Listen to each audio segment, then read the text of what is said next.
I didn't flinch, not when she said it, not when they laughed, not when her father's champagne nearly spilled from the force of his smug little chuckle. This is my ex-husband. No degree, no future, just freeloads off my money. Every word hit with precision, practiced.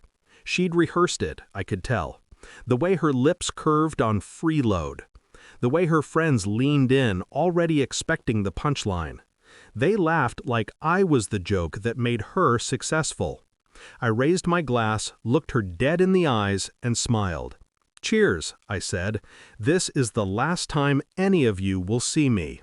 Then I drank, slowly, calmly, and left before anyone could ask what I meant. We met 8 years ago at a startup conference, back when she was still humble enough to listen, and I was still naive enough to believe in love that didn't keep score. She was magnetic, ambitious, the kind of woman who measured worth in progress bars and promotions. I loved that about her, at first. I was building a small app then, barely breaking even, but it was mine. She called it cute, said she admired how passionate I was, though she never once used the app. When she got promoted the first time, I celebrated her more than she did herself.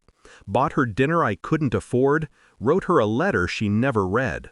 By the third promotion, she stopped pretending to admire me. It started with small cuts, comments about potential, about how I just needed to try harder. Then came the cold comparisons. Ethan's already managing a team. Sonia just bought a condo. I stopped being her partner. I became her project. She wanted to build me into something she could brag about. When I refused to fit her blueprint, she called me lazy. When I reminded her I was happy creating quietly, she called me aimless. And when I finally walked away from her world, she took that as betrayal. The divorce was clean, on paper at least. I didn't fight for the house, the car, or the savings. I didn't need to. She'd already given me something better: motivation. See, she thought she'd humiliated me when she won everything. What she didn't realize was how much I'd learned from her while she was too busy gloating. How to negotiate, how to make people underestimate you, how to watch without reacting. So when I left, I didn't disappear. I just became invisible. I moved 2 cities away, started consulting quietly, remotely, under a different name. Small businesses, tech optimization, nothing fancy. But what she never understood is that quiet work accumulates value, the same way silence accumulates power. 3 years later, I owned the company she'd mocked my app for failing to become. I never put my name on it. That was the fun part.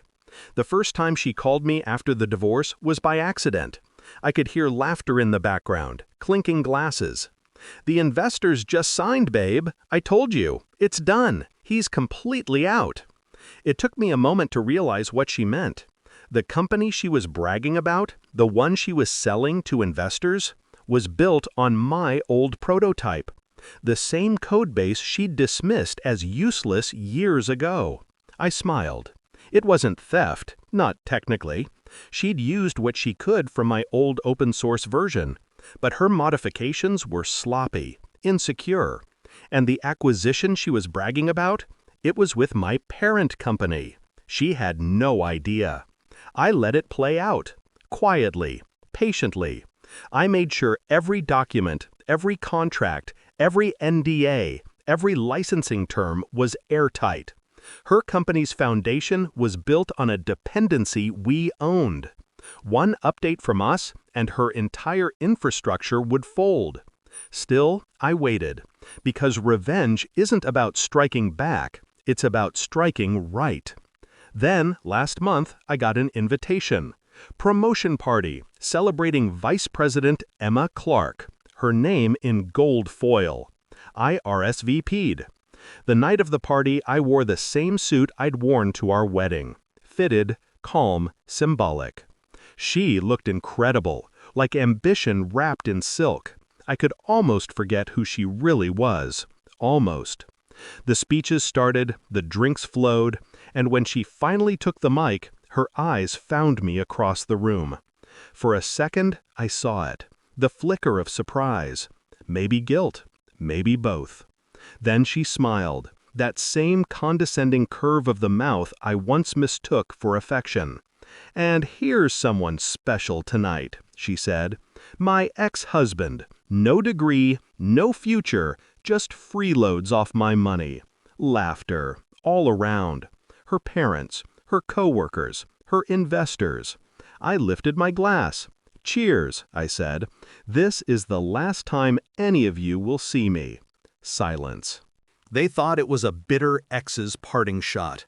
They didn't know I'd already hit send on an email scheduled precisely for that moment. One line of code, one system rollback, and the servers hosting her company's entire platform began to crumble. Notifications started pinging phones across the room. Confusion spread like fire. The investors stepped aside to check their screens. Her assistant's face went pale. I watched the realization hit her like a slow, cold wave. "What did you do?" she whispered when she finally reached me. "Nothing," I said. "Just pulled back what was mine." Her company's stock plummeted before dessert was served. The acquisition deal was terminated within an hour. And as she stood there, surrounded by the people who just toasted her success, the laughter she'd started turned on her. I left without looking back. Outside, the night air was sharp, clean. For the first time in years, I felt the weight lift.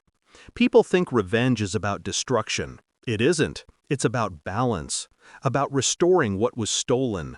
Dignity, truth, self-respect. She took mine publicly.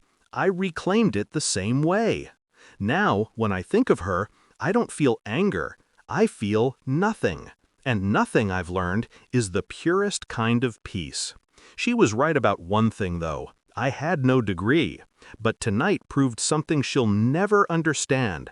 I didn't need one to graduate from her.